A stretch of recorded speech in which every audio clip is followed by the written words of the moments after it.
There are many ways to use double angle and half angle identities. In this case, we're going to use the double angle identity to establish the result for a sine function evaluated at a different angle and cosine evaluated at a different angle, even if we don't know what the original angle is. And what we're told is that sine of theta is equal to 3/5. And what you need to remember is that when we're talking about sine, we're talking about the y-coordinate on a unit circle. So the y-coordinate is equal to 3/5, which is the same as 0.6. And there are actually two positions inside of a unit circle that have a y-coordinate of 0.6. I don't know which angle measure produces that, but here are two positions that have y-coordinates equal to 0.6. Now, the instructions do tell us that we're talking about an angle measure between pi over 2 and pi, so that eliminates this particular angle measure and or that particular position, and that does tell me that we're talking about this one. So the angle measure theta in question is this guy right here, that total angle measure from positive x-axis to this position that has a y-coordinate of 0.6. Again, I don't know what theta is equal to. I don't know the angle measure for theta, but I can use the double angle identity to help answer this question. What would sine of 2 theta be? So if we were to double the angle, what would the new y-coordinate be?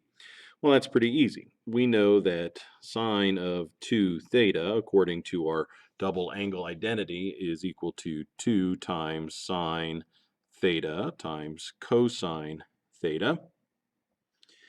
And clearly, we were told that sine of theta is equal to 3/5, but not so clearly, we don't know what cosine of theta is. Well, let's consider this triangle that would be established over here in the left-hand quadrant. If we have this triangle that's formed in this position based on the angle measure that was there just a second ago, if sine is 3/5, we're saying that the opposite side length is 3 and the hypotenuse is equal to 5. We're now dealing with a triangle that's beyond the unit circle, but that's okay. If the opposite side length is 3 and the hypotenuse is 5, then this side length is 4.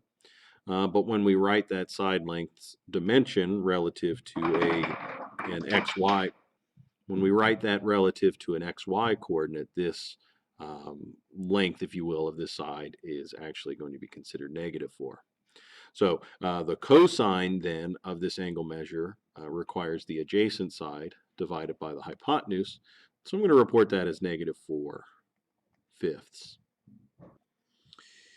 If we multiply through numerators with numerators, denominators with denominators, we end up with -24/25. So here again, I don't know where this theta value was. I don't know what that angle measure was, but if we were to double it and then evaluate sine at that new angle, well, the y-coordinate in the unit circle would be -24/25. We'll do the same thing for part B. This time cosine of double angle. So we've still doubled the angle. So we're talking about the same position in the unit circle, but this time the cosine will evaluate the x-coordinate for us. Now, what's nice about this one is that there's a form of cosine 2 theta that'll be quite helpful here. I want to use this definition, 1 minus sine squared theta, because I already know what sine of theta is equal to. Sine of theta was equal to 3/5. So sine squared of theta just tells me to square that result. We could have used a few different definitions. Any of them would have ultimately gotten us to where we needed to be, but this particular definition is the one that I find most helpful because I can simply evaluate sine of theta, which is 3/5, and square that, which gives me 9/25. And if I had 1, which is 25/25, oops, and I just caught myself here. This should have been 2 sine squared. So 2 this, 2 that, double that. Okay, so sorry, let's say this again. 1 minus 18/25.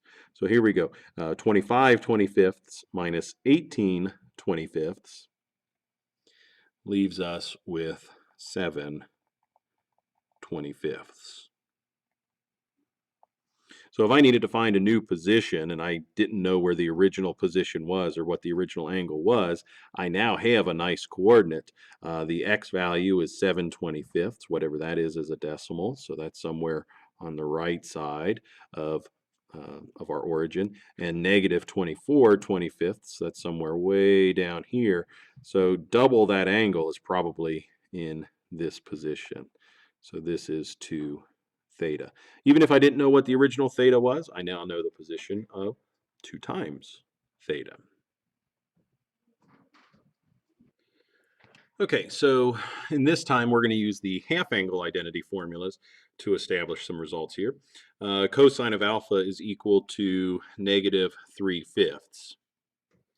So here again, we don't know what the angle measure alpha is, but we do know that its x value in the unit circle is at negative 0.6. Now I could draw a unit circle, or I can think of this triangle just kind of floating out here with an opposite side, I'm sorry, with an adjacent side length of negative 3